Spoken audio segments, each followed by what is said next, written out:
أعوذ بالله السميع العليم من الشيطان الرجيم بسم الله الرحمن الرحيم والصلاة والسلام على أشرف المرسلين سيدنا محمد وعلى آله وصحبه أجمعين ونعوذ بالله من شرور أنفسنا ومن سيئات أعمالنا من يهدي الله فهو المهتد ومن يضلل فلن تجد له وليا مرشدا ونشهد أن لا إله إلا الله وحده لا شريك له ونشهد أن محمدا عبده ورسوله أيها الإخوة أيها الأخوات أحييكم بتحية الإسلام تحية من عند الله مباركة طيبة السلام عليكم ورحمة الله وبركاته. Bien, chers amis, chères sœurs, chers frères, je voulais d'abord en introduction de ce premier séminaire ici dans la région féliciter avec force et détermination pour ce qui me concerne la détermination de ceux qui concernent ce qu'on appelle les jeunes musulmans et en l'occurrence tout le groupe autour des deux associations dont il a été fait mention maintenant pour l'organisation de ces séminaires. Ça n'a pas été facile, ça a été l'objet de longues discussions et finalement, alhamdoulilah, ils y sont parvenus et nous voilà réunis ici pour ce premier séminaire et Inch'Allah, pendant l'année académique qui est la nôtre, nous nous rencontrerons 4 fois. Que Dieu les agrée et accepte ce qu'ils ont fait dans la voie de ce travail. Reprenons donc le passage ici de Surat Ibrahim, alayhi salam, la Surat Abraham, versets 24 à 31. Et je vais commencer par les 2 premiers versets. Relisant, quand on fait une démarche de tafsir, c'est-à-dire d'exégèse, il n'y a pas de psalmodie, je ne fais que lire puis traduire. Je ne ferai donc pas un travail de psalmodie, simplement une lecture en arabe, puis ensuite son interprétation en langue française. A'udhu billahi minash shaitanir rajim. Alam tara kayfa daraba Allahu mathalan kalimatan tayyibatan ka shajaratin tayyibatin asluha thabitun wa far'uha fis sama' tu'ti ukulaha kulla hinin bi'idhni rabbiha wa yadribu Allahu al-amthala lin-nasi la'allahum yatadhakkarun. Première partie donc où Allah subhanahu wa ta'ala, Dieu nous dit dans le Coran ceci. Il nous dit, n'as-tu pas vu comment Dieu propose comme image, en parabole, je reviendrai sur ce terme, celle d'une très bonne parole. Elle est semblable, elle est comparable à un arbre sain, généreux, excellent, dont la racine est solide, bien enracinée, et la ramure, c'est-à-dire les branches, épanouies dans le ciel. Et les fruits en sont abondants en toute saison, avec la permission de son Seigneur. Dieu propose aux hommes des paraboles, peut-être réfléchiront-ils. Alors, avant d'entrer dans l'explication de ce passage, rappelons-nous d'une chose. La majorité des commentateurs, et en particulier Suyuti, rahimahullah, qui a écrit un texte sur la maîtrise des sciences coraniques, point de vue au Coran, met en évidence que ce passage-là, ce texte-là, est mécois. Et on sait que les textes qui sont révélés dans la période mécoise ont une singularité. La période mécoise, c'est-à-dire les 13 premières années de la révélation. Les musulmans sont à la Mecque et ils sont dans une situation minoritaire et ils sont dans une situation de persécution. Et Allah subhanahu wa ta'ala insiste à chacun des versets, à chacune des révélations, pour tourner autour de 3 axes. 1, votre Dieu est unique, et tawhid. 2, il y a une vie après la vie, al-akhirah. 3, agissez pour le bien, parce que vous serez jugé sur vos actions. Yawm al-qiyamah wal-hisab, c'est-à-dire la dimension, un Dieu, une vie pour faire le bien, et un jugement. C'est la permanence de ces révélations pendant toute la période mécoise, essentiellement. Il y a d'autres choses, mais essentiellement, c'est d'enraciner ceci. Un Dieu, tawhid. Un jour, celui des comptes, et une vie pour agir, pour être de ceux qui seront en face de leur balance. Ça, c'est la première étape. Mais il y a une chose qui est importante. C'est la situation spécifique des gens qui reçoivent ce message. Et en plusieurs occurrences, en plusieurs circonstances, on le sait, ils se sont trouvé, entre guillemets, comme impuissants en face de la force de l'ennemi, qui les persécutait. Il y a eu des morts. Donc ils avaient une situation tout à fait particulière. Un sentiment minoritaire. Et c'était le cas, concrètement, ils étaient minoritaires. Donc le sentiment que la majorité de tous ceux qui tenaient l'appareil social, l'appareil autoritaire, l'appareil symbolique, à savoir les dieux, c'était les autres, c'était les Quraysh. Et eux, petit groupe, revendiquant l'unité, l'unicité et le chemin vers Dieu. Premier élément. Deuxième élément, donc minoritaire. Deuxième élément, avec ceci, le sentiment de ne pas pouvoir intervenir et d'être soumis à une force qui peut et qui va d'ailleurs, avec boycott, avec mort, avec persécution, qui va leur imposer une situation tout à fait difficile. Et troisième élément, la persécution. Et au cœur de cette situation, une légitimité, une question légitime. Et Allah subhanahu wa ta'ala va leur répondre à leur question légitime. Quelle est-elle cette question? Quand on est minoritaire, en nombre, au nombre, quand on est minoritaire sur le plan de ce que croit la majorité du peuple, quand on est minoritaire et qu'on est persécuté, question, où est la force? Où trouver la force? Qu'est-ce que la force finalement quand on est dans une situation de ce type? Allah subhanahu wa ta'ala répond à cette question dans ce passage. Vous vous sentez minoritaire et vous l'êtes en nombre, vous êtes persécuté dans la réalité, vous êtes dans une situation de ne pas pouvoir vaincre la symbolique et le polythéisme ambiant. Où est votre force? Et il répond ici. Et nous, quand on lit le Coran, il est vivant tout le temps. On ne le lit pas pour se dire ça a été révélé au 7e siècle, ça ne nous concerne pas. Et regardez comme c'est troublant. En nombre, les citoyens de confession musulmane et les résidents musulmans sont minoritaires, en nombre. L'appareil symbolique des références du pays dans lequel nous sommes ne fait pas référence à ce que nous croyons essentiellement. La seule différence, elle est de taille, c'est qu'il n'y a pas de persécution. Personne ne vient te dire, toi tu pries pas. Personne ne vous allonge comme on a allongé Bilal, rahimahullah, avec une pierre en lui disant renie. Personne. Et ça, il faudrait quand même s'en rendre compte. C'est que la réalité minoritaire en nombre est en gestion des institutions, puisque nous sommes là dans cette situation, est équivalente. Mais en fait, nous avons exactement la même question. À tous les musulmans et à toutes les musulmanes qui se posent la question, mais finalement, comment on fait pour rester musulman ici? Comment on fait pour rester musulman dans une situation minoritaire? Comment on fait pour rester musulman quand l'imagerie générale dans ce pays, c'est de montrer un islam pégenré, négatif, violent, ne répondant rien aux exigences? Comment on fait pour rester? On a la même question. Où est notre force? Où est-ce qu'on va trouver une force? Alors à ce moment-là, il va nous répondre. Tu cherches la force? Voilà où il faut tourner ton visage.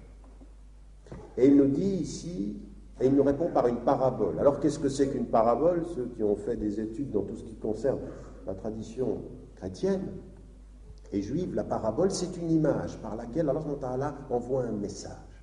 Il faut interpréter la parabole, interpréter l'image pour comprendre qu'Allah subhanahu wa ta'ala te dit quelque chose. Et ici, c'est une comparaison. Une bonne parole est comme un arbre sain. Et donc, tu dois comprendre de quoi il retourne. Qu'est-ce que c'est que cet arbre?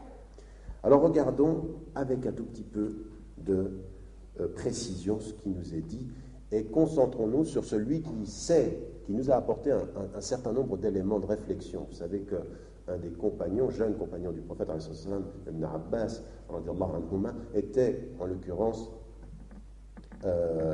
celui qu'on a considéré par la suite Turjuman al-Qur'an, c'est-à-dire celui qui avait dans sa capacité à comprendre les versets, parce qu'il était là souvent, parce qu'il avait l'intelligence de le faire, parce qu'il comprenait les circonstances souvent, et qu'il les avait d'ailleurs eues en sa possession, l'un des meilleurs interprètes, en l'occurrence celui qui était considéré comme la référence dans l'interprétation du Coran. Et là, on va beaucoup s'arrêter sur ce qu'il a dit.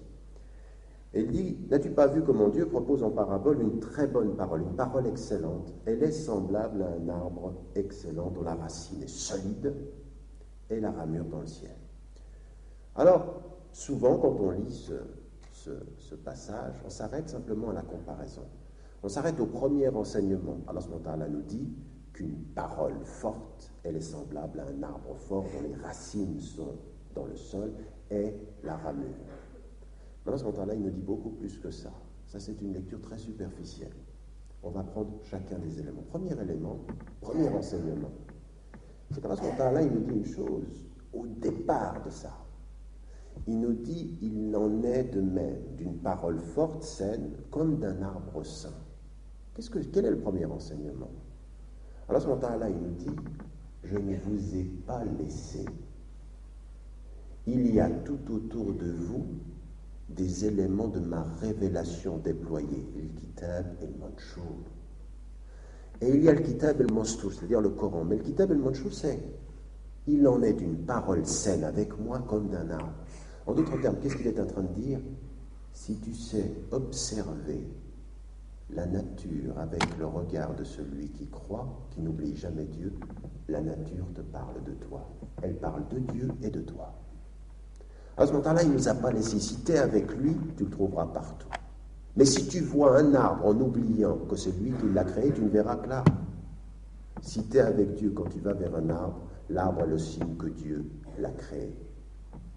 Mais si tu vas vers la nature et tu ne regardes la nature en observant les choses avec tes yeux, pas avec ton cœur, eh bien tu ne vois pas. Et ça, vous l'avez dans Surat al-Rahman. Le soleil et la lune sont selon des points déterminés. Ça, c'est tes yeux, c'est ton intelligence. L'étoile et l'arbre se prosternent. Ce n'est pas tes yeux qui vont voir ça, c'est ton cœur.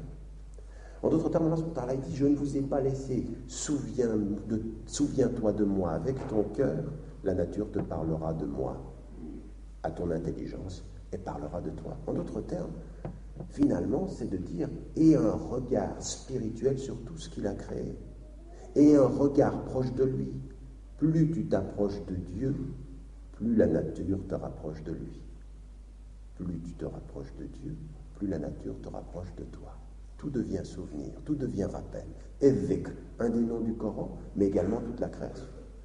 Et ça, c'est important. S'il nous dit, il en est d'une parole forte comme d'un arbre, il te dit, sache observer un arbre. Et je vous parlais tout à l'heure d'Afrique. Et chose tout à fait étonnante, on allait dans le Sahel sénégalais, vers Ndem, là, et le frère, il nous dit, pour arriver au village, c'était il y a près de 15 ans, il nous dit, pour arriver au village, quand tu vois le baobab, tu tournes à gauche. Ok, on est dans la voiture. C'est le moment, vous savez, le moment du coucher du soleil. Il y avait 2 signes là. Le coucher du soleil, et on arrive avec la voiture et on voit un baobab comme ça. Alors tu peux tourner la voiture, tu passes devant le baobab, il y a un baobab. Il a dit, tourne à gauche, tourne à gauche. Et tout à coup, le frère qui était avec nous, il s'arrête. Il dit, regardez ça, et on regarde ça. Un baobab massif comme ça, énorme. Un arbre. Alors tu peux dire, c'est qu'un arbre, il est massif, posé là. La seule chose qui peut t'arriver, c'est que si tu rates le virage, tu rentres dedans. Et tout à coup, on s'arrête et on regarde ceci, cette espèce de force. Et puis le frère qui était avec nous, il nous dit, regardez. Et on suit la racine. 120 mètres, 150 mètres. La racine comme ça, qui tient au sol, et puis c'est énorme. Toi, tu vois que ça, mais la force, elle vient de là. Elle vient de ces racines. Et si vous avez ces versets dans le cœur, l'arbre vous rappelle que Dieu l'a créé, cet arbre. Et que ça, c'est une image de la force. Le sol qui tient, la force du tronc. Alors, quand je vais continuer dans l'analyse, vous allez vous rendre compte que Allah, il ne te laisse pas. Pour aller à ce village, si tu es avec Dieu, quand tu y vas, l'arbre te rappelle que c'est grâce à lui que tu y parviens. Plus tu es avec lui, plus il est avec toi. Mais si tu l'oublies, il t'oublie.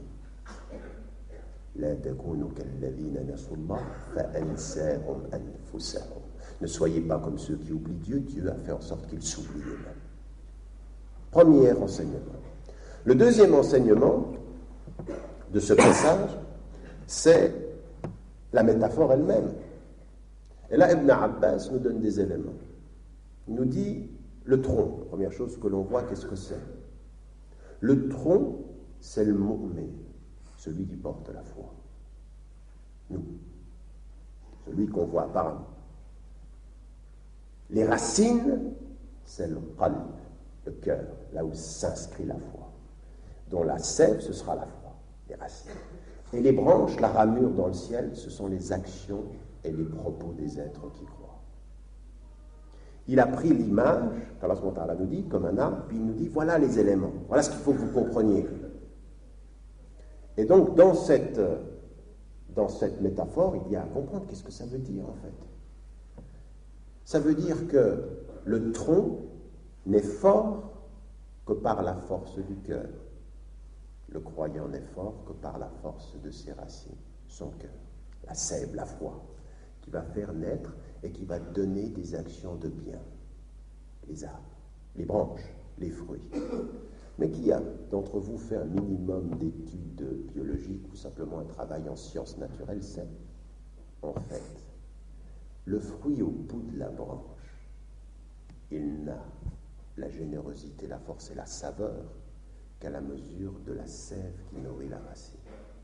C'est sous la terre que se passe la qualité du fruit tout au bout. Si la terre est bonne, si la sève est bonne, le fruit est bon. Non? C'est exactement la même chose avec la foi. Si le cœur est bon, si le cœur est nourri par la foi, tes actions sont le bien. Mais ça se passe à l'intérieur, sous la terre, le sol, la fertilité, la sève qui monte. À ce moment-là, il dit, cette parole qui est ce fruit au bout de la branche, il vaut par la racine de l'arbre. Tes actes, ce que tu dis avec ta bouche, ça dépendra de ce que tu feras de ton cœur. La qualité de la foi. Ça, c'est l'élément important, finalement, de cette première comparaison. C'est pas tout, il y a un troisième enseignement, et qui est le prolongement de ce deuxième enseignement. Quel est-il? Le troisième enseignement, c'est la réponse à la question. Tu cherches la force. La force, c'est la racine. C'est à l'intérieur.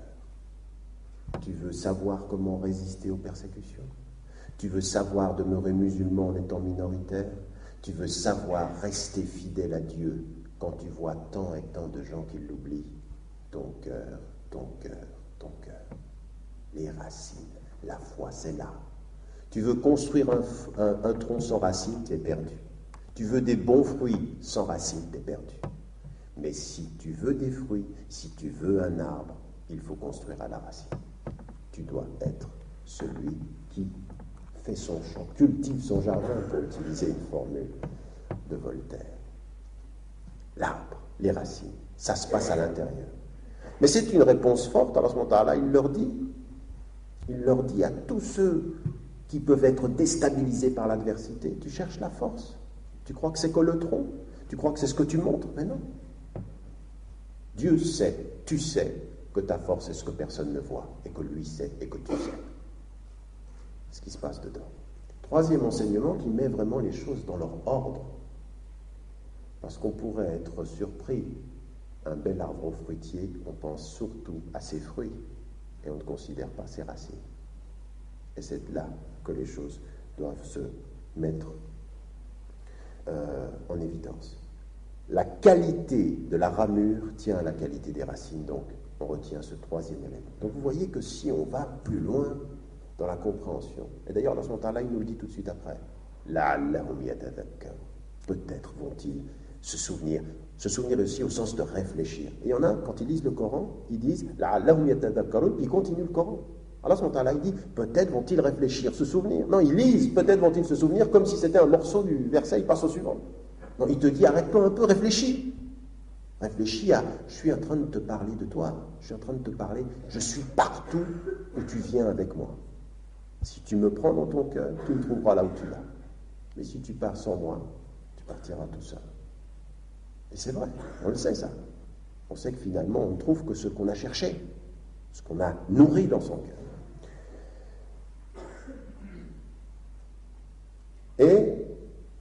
تؤتي أكلها كل حين بإذن ربها. Et ça, c'est une chose importante.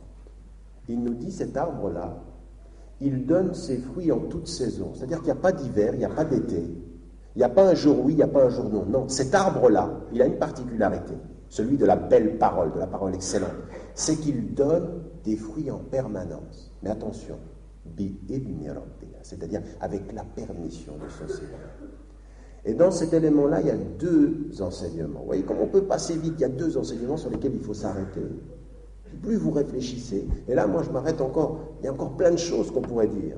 On a une section, on essaye de dire le plus possible, mais plus vous le lisez, plus des choses vous apparaissent. Alors, ce là, il dit, il donne ses fruits en toute saison. En fait, il est en train de nous dire une chose, cet arbre-là, qui sait nourrir ses racines, il donne des fruits en permanence. C'est-à-dire, il n'est pas lié à l'extérieur. Sa force, elle vient de l'intérieur. Avec l'aide de Dieu, il donne des fruits, quelles que soient les saisons. Ça veut dire quoi, ça? Ça veut dire qu'en fait, il est constant. Oui, il a une constance.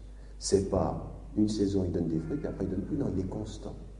Et qui, pour nous, symbolise, dans notre religion, le symbole de la constance permanente dans le bien?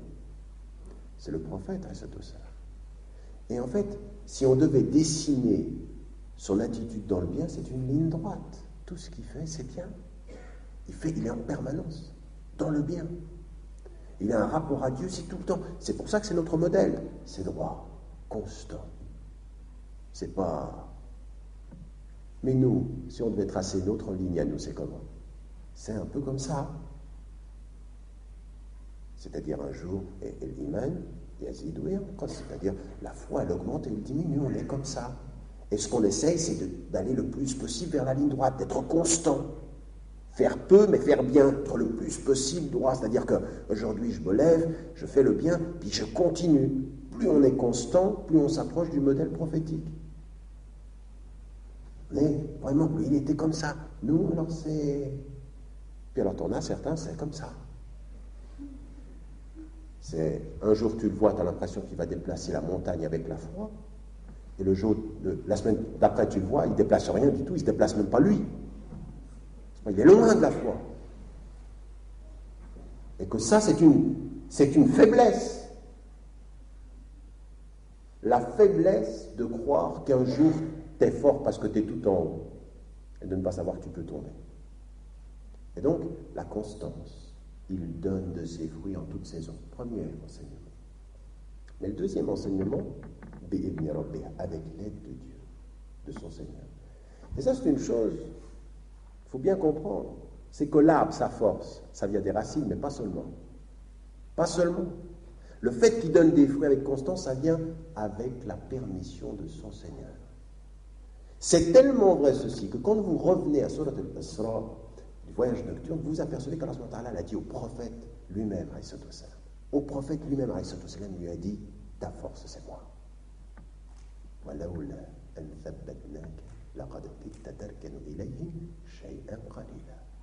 Si Allah ne t'avait pas affermi, toi, le prophète, tu es un homme, tu es un prophète, s'il ne t'avait pas affermi, tu aurais dévié d'eux d'une légère déviation. Ta force c'est moi, Allah lui dit. Ta constance, le fait que je t'ai élu, cette constance-là, elle vient bi'idni rabbik. C'est Dieu qui fait ça. Si c'est vrai pour le prophète, combien c'est l'ABC de notre foi pour nous? Et ça veut dire quoi de comprendre que ces fruits, tu ne peux les donner de bien que si tu t'en remets à lui. C'est un double message. Un double message vraiment très profond, sur lequel on doit tous réfléchir, tous dans sa vie quotidienne. Vraiment, il faut réfléchir à ce message-là. C'est que là, il te dit, sois conscient d'où te vient la force. Et sois-en responsable. Ça veut dire quoi? Cultive ton cœur. Cultive ton cœur, c'est-à-dire travaille ton cœur pour devenir fort de l'intérieur. C'est ta responsabilité. Donc ta force, elle vient de là. Mais en même temps que tu sais que la force vient de là, tu dois savoir et tu dois avoir l'humilité de te rappeler que le créateur de la force, c'est lui qui te donne ta force. En d'autres termes, tu dois être fort pour la foi, humble devant le Créateur de ta foi et l'orientateur de ta foi. C'est cette double dimension qui fait la force. Faire tout pour être fort et se remettre au Créateur de la force. Faire tout pour être solide et savoir que ma solidité ne vient que lui. Et c'est ce que le prophète nous a dit. Est-ce que je vais vous enseigner un trésor parmi les trésors du paradis? La hawla wa la quwwata illa billah. Ne vais-je pas vous enseigner un trésor parmi les trésors du paradis? Et c'est quoi ce trésor? Il n'y a de force et de puissance qu'en lui. Mais ça, c'est pas rien. On le dit souvent comme ça. Souvent, certains le disent, la hawla wa la quwwata. Ils le disent avec leur bouche, ils n'y pensent pas avec leur cœur. Mais c'est ça, c'est exactement ça. Savoir qu'on cultive sa force, mais savoir l'humilité, tout vient de lui. Bien, une fois qu'on a dit cela, Allah subhanahu wa ta'ala nous dit et nous rappelle qu'il nous donne ces éléments pour qu'on réfléchisse. Et encore une fois, vous avez vu qu'il y a un premier enseignement, mais ensuite il faut travailler pour dégager tous les autres. Et il y en a 5 là qu'on vient de dégager, alors qu'on aurait pu dire, c'est comme un arbre, c'est tout, ta force. Non, c'est pas ça. Il n'est pas en train de nous dire ça, il nous dit réfléchis. Et s'il a dit au prophète, ta force c'est moi, ô combien nous devons savoir, je suis responsable de cultiver ma force, mais je suis humble pour la garder, parce que tout vient de lui. Donc c'est un rapport vraiment de constance. Donc il répond aux croyants. Vous êtes minoritaire, vous êtes persécuté, vous vous sentez impuissant? Eh bien non. Votre force et votre responsabilité, votre grandeur et votre humilité. Allez, avancez. Fort et humble de sa force. C'est ça, tout ce qu'il fait. Et vous vous souvenez qu'Abou Bakr, il a eu à un moment donné un contentement à Hunayn. Il s'est dit, on est nombreux. Allah, il les éduque. Vous êtes nombreux, et bien vous allez perdre, jusqu'à ce que vous vous rappeliez que le nombre ne fait pas la force. Ça, c'est la dimension de la foi. Et Allah, il va nous rajouter une autre chose maintenant. Et il nous dit alors l'autre enseignement. L'autre enseignement, je vais m'arrêter sur le verset qui suit. Allah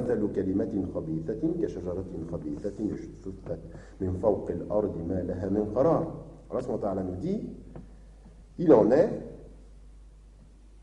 d'une parole mauvaise, détestable, comme d'un arbre mauvais et détestable, déraciné de la surface de la terre. Et regardez ce que nous dit la traductrice ici. Quand je fais des traductions comme ceci, je m'écarte de certaines des traductions pour aller plus proche du texte arabe. Elle dit « il manque de stabilité ». Mais c'est faux. « Malaha min qarar », c'est-à-dire elle n'a pas du tout de stabilité. « Malaha min qarar », il n'y a pas de stabilité. C'est pas elle manque, il n'y en a pas. Donc là, il nous dit « voilà l'arbre qui a la force.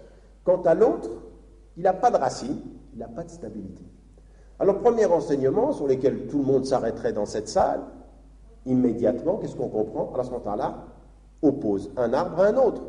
Et il nous dit, le premier arbre là qui tire sa force de l'intérieur, et l'autre arbre il est fait parce qu'il n'a pas de racine, donc il tombe, donc il n'a pas de force. Et donc l'un est opposé à l'autre. Donc vous voulez savoir où est la force? N'essayez pas de rester debout sans racine. Cultivez vos racines, vous aurez le tronc. Et avec le tronc, vous aurez les branches. Et avec les branches, vous aurez les fruits. Voilà, ça c'est le premier enseignement. Mais ce n'est pas tout.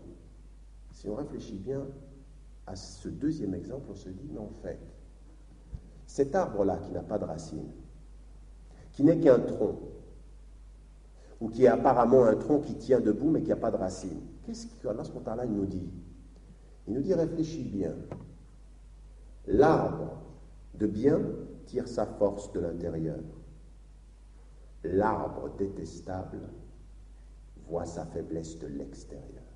Qu'est-ce que ça veut dire? Ça veut dire qu'un arbre qui n'a pas de racine, qu'est-ce qui fait qu'il tombe? Il y a un vent, il tombe. On le pousse, il tombe. Il n'est pas solide. Les éléments extérieurs sont forts parce qu'il n'a pas la force intérieure. D'accord? C'est ça que ça veut dire. Comme il n'a pas de racine, tous les éléments, la pluie, les vents, n'importe quoi qui vient de l'extérieur, manifeste sa force sur lui. Pourquoi? Parce qu'il n'a pas la force intérieure. Ça ne vous dit rien, ça? Nous sommes jeudi soir, vous êtes ici, on est un groupe de... Beaucoup d'entre vous le vivent bien, masha'Allah, alhamdoulilah. Jeudi soir, on se sent assez fort. Bon, on sort de cette salle. Demain, on est vendredi, puis ensuite, il y a samedi, dimanche, lundi. Vous sortez dans la rue, là. Et tout à coup, vous voyez des gens qui vous observent et qui vous identifient comme, pour certains d'entre vous, pas tout à fait français. Même carrément musulmans. Pour certaines, quand elles sont habillées, il y a un regard qui n'est pas toujours amical. Et certains, alors on ne va pas jouer, alors on peut dire, ah, moi ça ne me touche pas du tout. D'accord. Moi ce qui m'intéresse, ce n'est pas ce que tu dis avec ta bouche, c'est ce que parfois on peut sentir avec son cœur. Quand quelqu'un te regarde comme ça, puis que tu sens qu'il ne t'aime pas tellement, qu'il n'a pas une approche positive à ton égard, cette faiblesse que tu peux sentir, cette gêne, cette espèce de recroquevillement, qui fait que certains même, ils n'osent même pas parler leur langue, ils n'osent même pas, ils sont avec des non, pas salam alaikum, bonjour,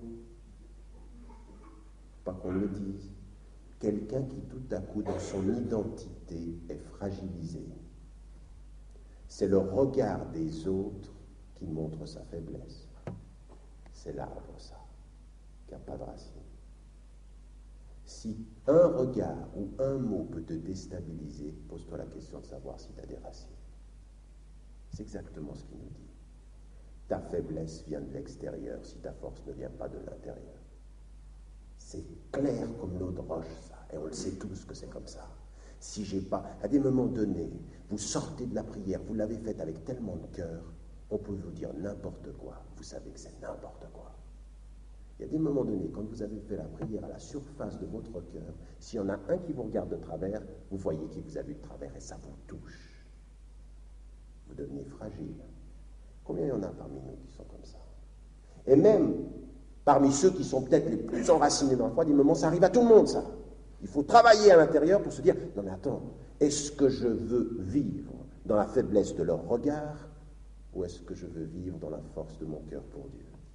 Où est la force? Et combien il y en a aujourd'hui dans nos communautés, en toute l'Europe? Tu les regardes, oh là là, oh là là, faut pas les regarder. Et pour certains, leur religion, le fait qu'ils soient musulmans, à cause de tout ce qu'on entend dans les médias, tout ce qu'on dit, c'est devenu un complexe. Ils le vivent mal, étriqué. Et attendez, comprenez-moi bien, ceux qui le vivent comme un complexe, c'est pas seulement ceux qui ne veulent pas apparaître comme musulmans, c'est même aussi ceux qui font le contraire. Ceux qui veulent tellement le montrer. Quand il y a quelqu'un qui veut tellement le montrer, et puis dès qu'il se passe quelque chose, il hurle, tu sens qu'il y a un problème. La force, c'est toujours le calme. C'est jamais... oui, comme par exemple quelqu'un, en Angleterre, on m'avait raconté une histoire, il prie pas, il boit, il fume, il entend quelqu'un qui commence à parler de la viande halal, il dit, toi tu parles encore de la viande halal, je te casse la figure. Et il pense que ça c'est la force. Mais c'est pas la force, ça. Le fait que tu sois agressif montre que tu n'as pas réglé quelque chose dans le calme. La force, c'est ce que le prophète ﷺ nous a dit. Qui est le fort parmi vous? Celui qui renverse son ennemi, non celui qui maîtrise sa colère. Celui qui maîtrise, c'est ça la force. Et donc à un moment donné, vous avez les deux faces de la même attitude de l'arbre qui n'a pas de racine. Celui qui veut tellement montrer qu'il est arbre, mais il n'y a pas de racine. Alors il hurle une fois, il hurle deux fois, mais ça ne tient pas. Puis l'autre qui a envie, qui t'oublie qu'il est un arbre. Il ne faut rien comprendre. Il faut être comme eux, penser comme eux. Toute distinction pour en faire penser à mon origine religieuse est un défaut à bannir. Et ça, c'est une faiblesse. À ce moment-là, il nous dit ça. Attention, l'arbre là, il faut comprendre que la faiblesse vient de l'intérieur et que tu donnes la force à l'extérieur par la perte de ta solidité intérieure. Deuxième enseignement, qui est peut-être plus important à mon sens, wallahu a'lam, que le premier. Et Allah subhanahu wa ta'ala va continuer maintenant à nous parler de ces deux voies. Alors je vais aller un tout petit peu plus vite.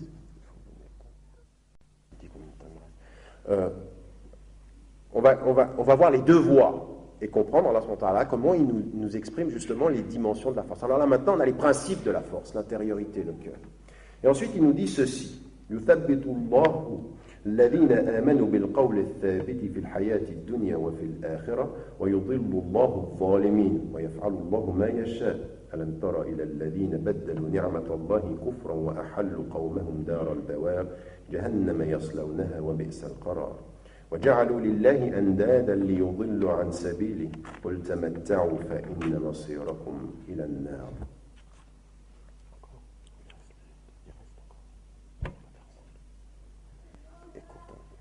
Excusez-nous, c'est un problème technique. Oui, puis tu me dis quand il reste 15, d'accord. Bien. Dieu a fermi au sens de yuthabbit, le même terme qui était utilisé pour l'arbre, c'est-à-dire enracine dans la foi ceux qui croient par une parole ferme dans la vie d'ici-bas et dans l'au-delà.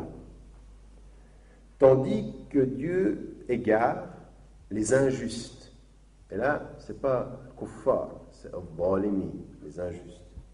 Dieu fait ce qu'il veut. N'as-tu pas vu ceux qui échangent les bienfaits de Dieu contre l'incrédulité ou la négation de Dieu et qui établissent leur peuple dans la demeure de la perdition, dans la gêne, au sens de l'enfer, ils parviendront, quel détestable lieu de séjour. Et quand il fait cela, ils ont donné des égaux à Dieu, afin de détourner les hommes de sa voie.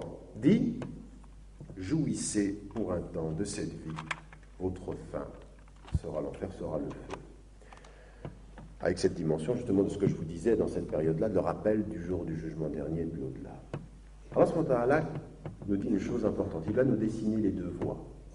Parce qu'il y a une chose qui est très importante dans la terminologie musulmane, mais qu'on retrouve d'ailleurs dans la tradition, dans tous les monothéismes. La tradition musulmane, ça ne fait que confirmer. Il y a être avec Dieu et il y a savoir rester fidèle à Dieu sur le chemin. Et si vous revenez au vocabulaire coranique, vous allez vous apercevoir que très très souvent, il est lié au chemin. Le terme même, mal utilisé, mal traduit, sur lequel on dit tout et n'importe quoi et sur lequel nous reviendrons le prochain cours, le terme de charia par exemple, veut dire le chemin qui mène à la source. C'est une de ces définitions. Il y a une dimension de rester fidèle sur le chemin. Et sabil, le chemin, et rushd, la direction.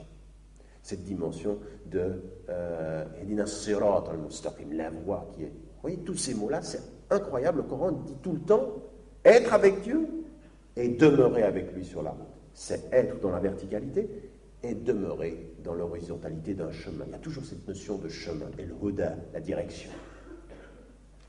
Et ici, Allah subhanahu wa ta'ala, il va nous montrer deux chemins. Alors, qu'est-ce qu'il nous dit?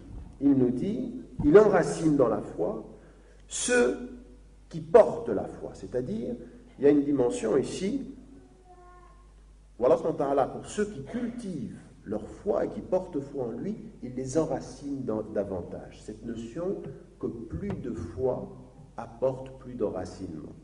Mais surtout, ce qu'il dit, alladhina amanu bil qawl al-thabit. Alors là, il reprend l'image de tout à l'heure. Et il nous dit quoi? Avec la parole ferme, ici-bas et dans l'au-delà.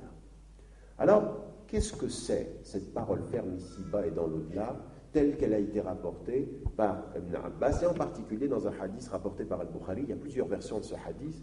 Gardons-nous simplement, gardons-en l'essentiel.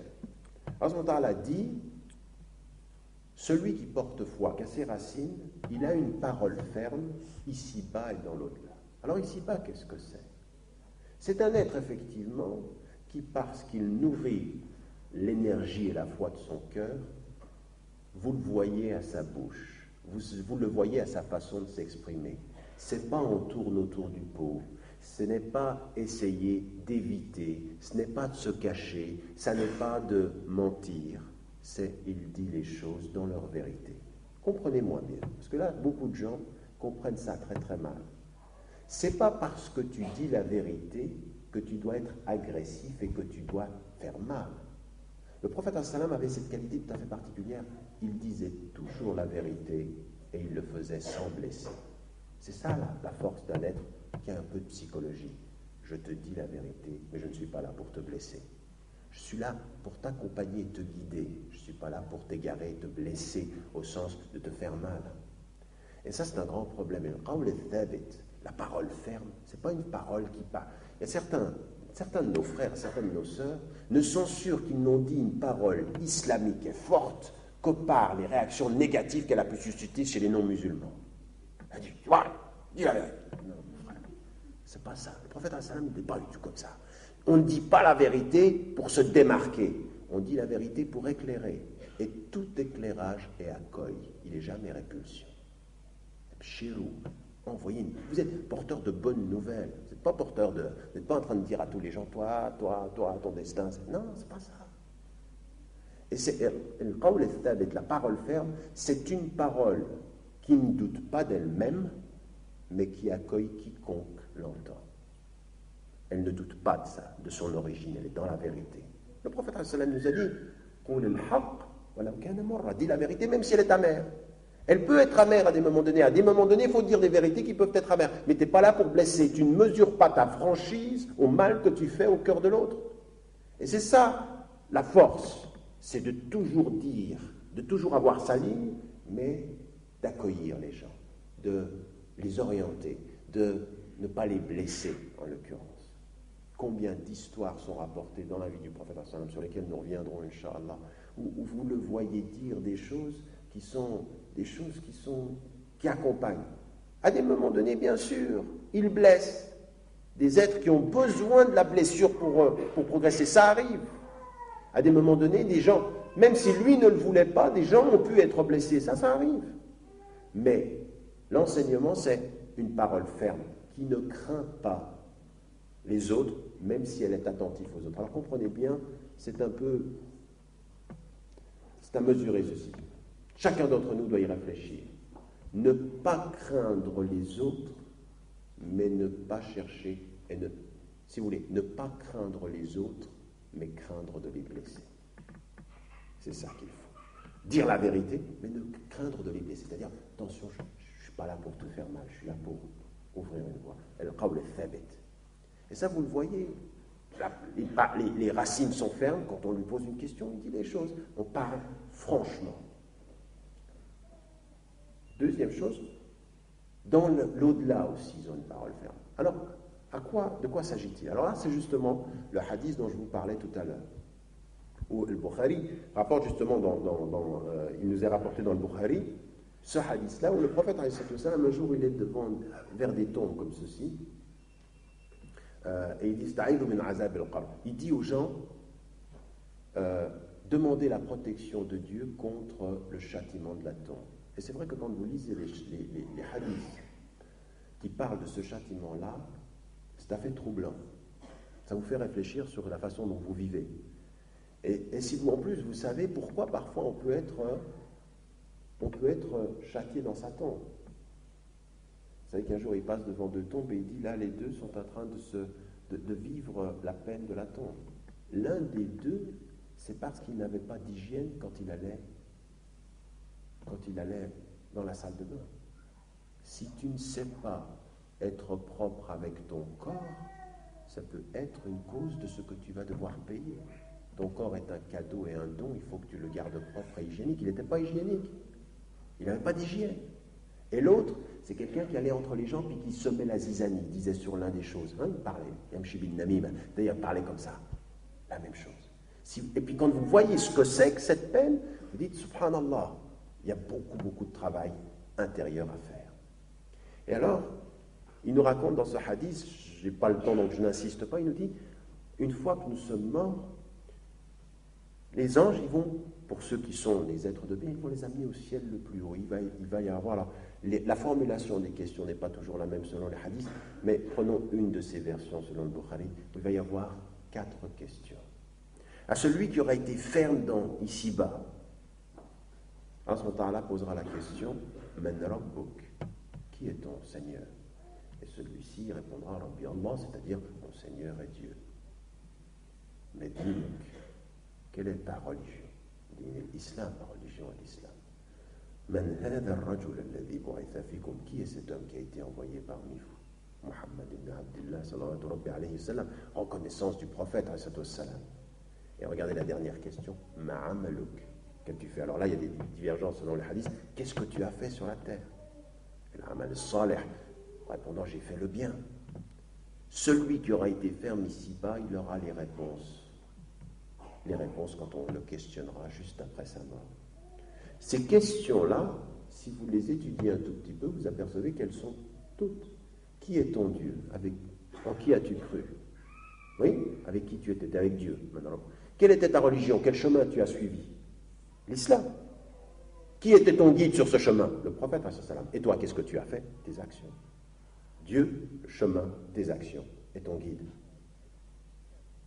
Si tu sais répondre à ces quatre réponses, tu es avec ceux qui ont la parole ferme. Quant à l'autre, celui qui aura oublié Dieu, à toutes les réponses, il dira la adri, je ne sais pas. Il a oublié, il ne sait plus. Il a oublié ici-bas, il ne sait plus dans l'au-delà. Allah subhanahu wa ta'ala nous dit, voilà la voie. Et pour nous, chacun d'entre nous, il faut réfléchir, parce que Allah subhanahu wa ta'ala, il nous dit des choses, il nous dit, attention, tu auras, après ta mort, la même qualité de parole que tu as essayé d'avoir durant ta vie. Tu étais peureux et tu oubliais, tu oublieras. Tu cherchais à être fort dans l'humilité avec Dieu, tu sauras répondre.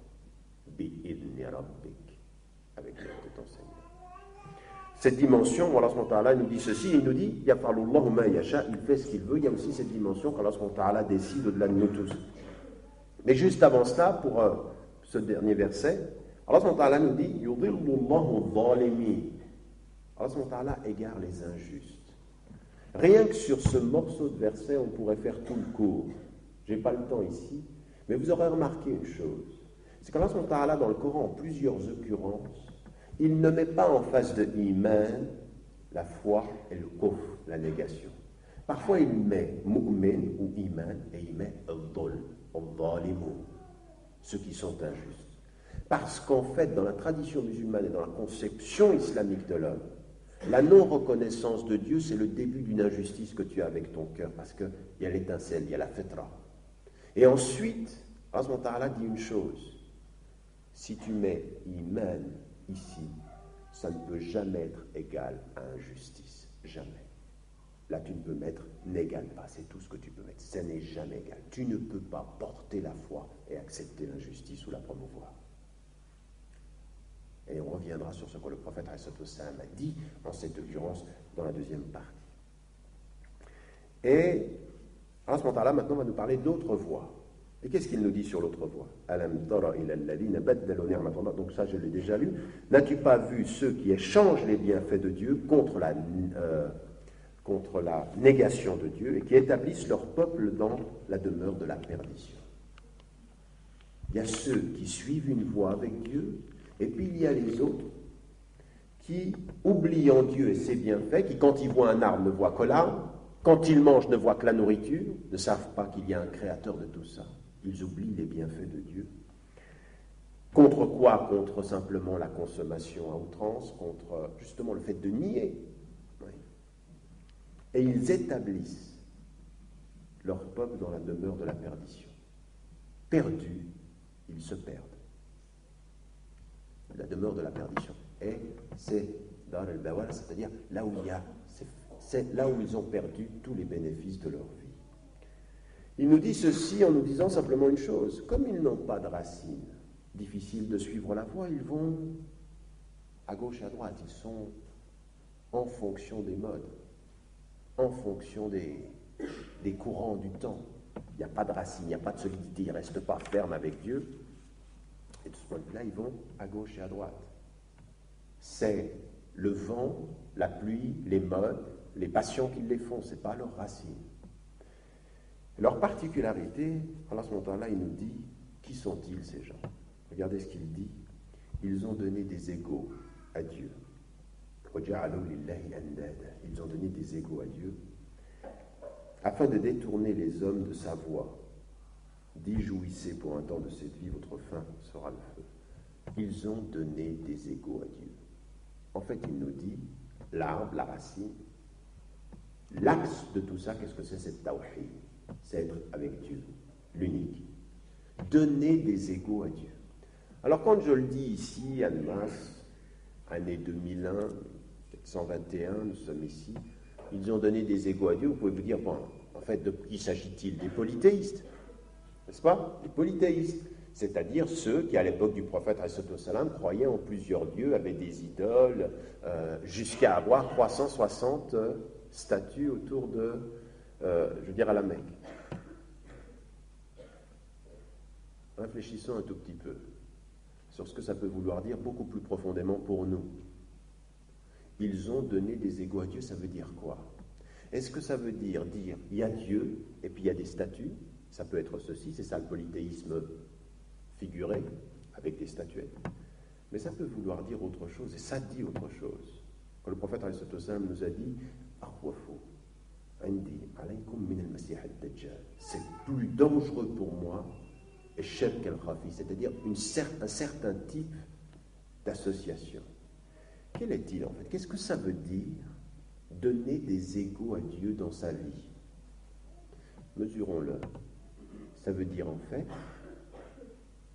qu'il y a des choses dans mon cœur qui aient autant, voire plus d'importance pour moi que ma relation à Dieu. C'est ça que ça veut dire. C'est peut-être pas une statuette, mais ça peut être un désir, ça peut être une passion, ça peut être... oui. Et la première des choses que nous savons être l'expression de Iblis, moi. Quand finalement, tout tourne autour de ma personne. Les tentations d'orgueil, le je qui s'affirme avec force, cette espèce de rapport qu'on a à soi qui fait qu'on s'aime bien finalement. Oui, quelqu'un qui vient vers vous et qui vous dit « je me déteste » et quelqu'un qui est proche de la pathologie. En général, on s'aime bien. La question est de savoir comment tu t'aimes. Est-ce que tu t'aimes dans l'humilité de le servir ou est-ce que tu l'aimes dans l'orgueil de te servir? Au point que tout ce que tu le fais pour ton nom, tu le fais pour ta personne, tu le fais pour ton argent, tu le fais, oui, pour ta renommée, tu le fais pour ton statut. Le premier être qui peut être l'égal de Dieu dans toi, c'est toi. C'est le je. Quand il devient, quand ça...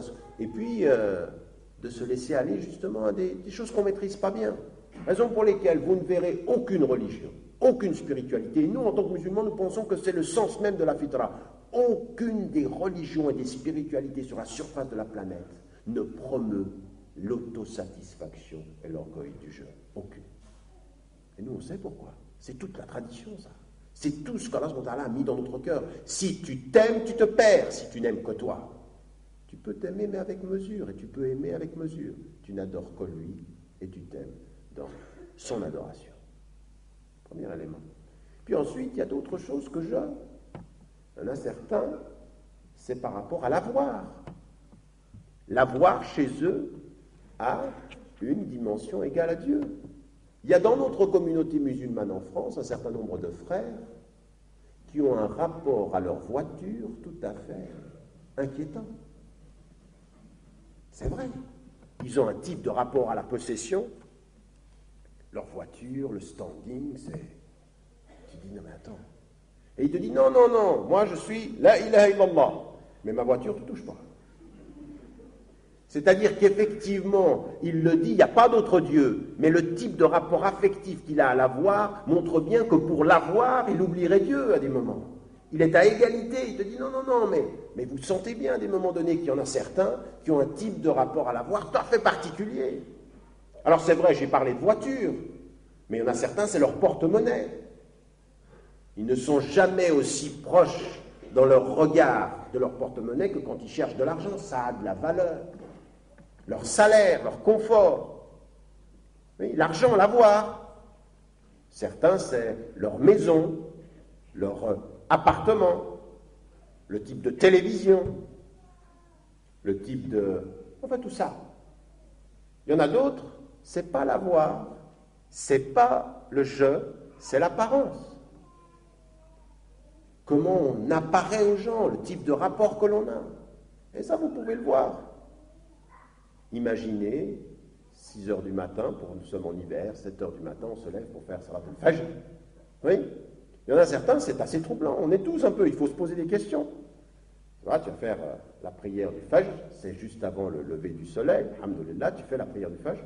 Il y en a certains, ils prient effectivement, mais le type de concentration qu'ils ont entre deux différents moments, à ce moment-là de la matinée, est troublant. Ils font la prière rapide. J'ai fait le Fajr, tu lui dis ta prière, ah, Inch'Allah, alhamdoulilah, j'ai prié. Très vite, très rapidement, il a fait le Fajr. Après, tu l'observes dans sa salle de bain, devant le miroir. La concentration qu'il a eue dans la prière, elle n'équivaut pas à un petit coup à gauche, un petit coup à droite. Il est plus concentré sur son apparence qu'il ne le fut dans le rendez-vous quotidien avec Dieu. Combien prie Dieu dans la négligence et se regarde dans la concentration? Combien d'entre nous? Et ça, c'est troublant. Parce que si on te pose la question, tu dis, ah non, là, non, pas mon frère. Oui, mais ton loup, pas mal quand même. C'est vrai, c'est ça. C'est vrai dans les habits, c'est vrai dans les... Regardez, par où on nous prend. Et puis qu'on ne vienne pas me dire, non, la communauté musulmane, regardez, qui sont les plus grands acheteurs de ces grandes marques de... Ces marques, quoi, vous connaissez tous, hein? Qui? On n'est pas les différents des autres. La communauté musulmane, pareil. Attention, les marques, Nike, Adidas, etc. Ah non, ça on est... Non, la ilaha illallah, mais Nike quand même. Alors on n'est pas encore à un niveau... Mais c'est vrai, à un moment donné, c'est vrai que cette apparence, elle prend... Alors non, mais Allah subhanahu wa ta'ala, il nous a dit une chose. Il donne des égaux à Dieu. Pas dans leur tête, dans ma tête, non, c'est clair, il n'y a qu'un Dieu. Dans mon cœur, non, c'est pas clair du tout. La question de savoir si tu as plusieurs dieux à côté de Dieu, c'est pas là que tu la poses. Là, tous ici, autant qu'on est, on est tous capables de dire non, il n'y en a qu'un, là. Bon, viens dans mon cœur maintenant. Il y en a combien? Quel rapport tu as avec la matière? Quel rapport tu as avec le loup? Quel rapport tu as avec l'argent? Quel rapport? Puis après, tu t'aperçois qu'il y a quand même plein d'autres petits dieux comme ça, qui ne sont pas visibles, mais qui sont colonisateurs. Le plus insidieux des dieux, c'est celui que tu ne vois pas, mais qui gouverne. Ce n'est pas celui qui est devant toi, où tu ne te prosternes pas devant un autre Dieu. Mais par contre, ça dirige ta vie. Toi-même, tout ça. Et ça veut dire, d'une certaine façon, de pouvoir travailler. Allah subhanahu wa ta'ala nous dit, c'est là que commence la perte. Et de façon étonnante, le prophète, il est allé très très loin.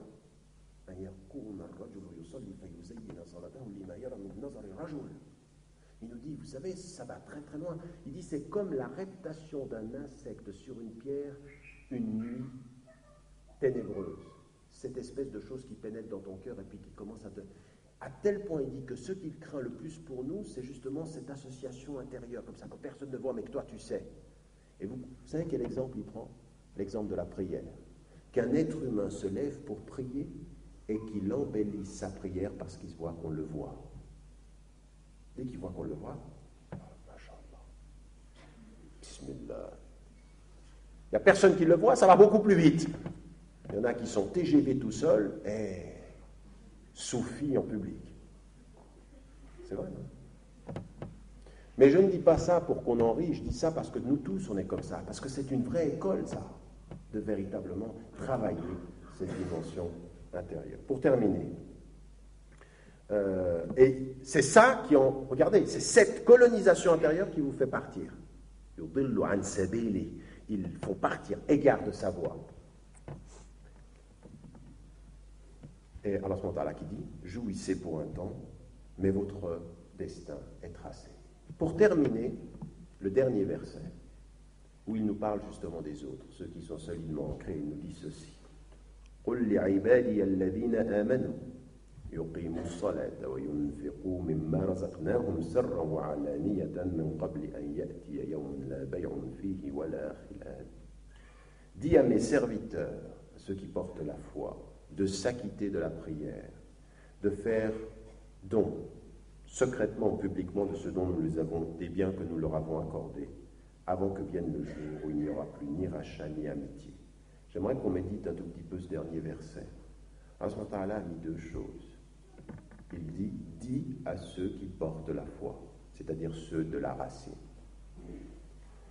Et il dit ceci, et la fin du verset, regardez comment il va nous donner deux dimensions de notre être, entre parenthèses de deux éléments essentiels. Un, porter la foi en un Dieu unique et le servir. Deux, savoir qu'il y a un jour où il n'y aura que lui, il n'y aura pas de rachat, il n'y aura pas d'amis.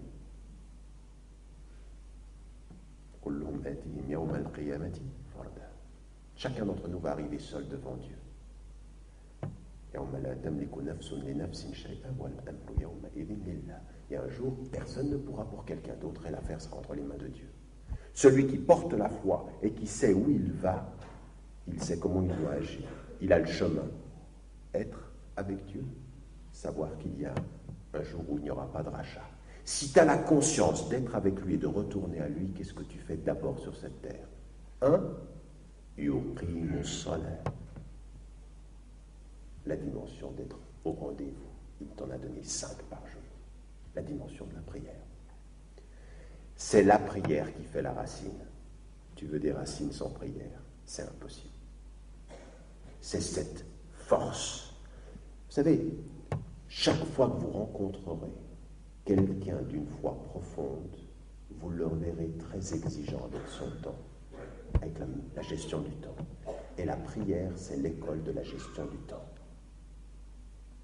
5 fois par jour, il y a du temps, il faut maîtriser le temps. On ne peut pas être proche de Dieu et négligent du temps.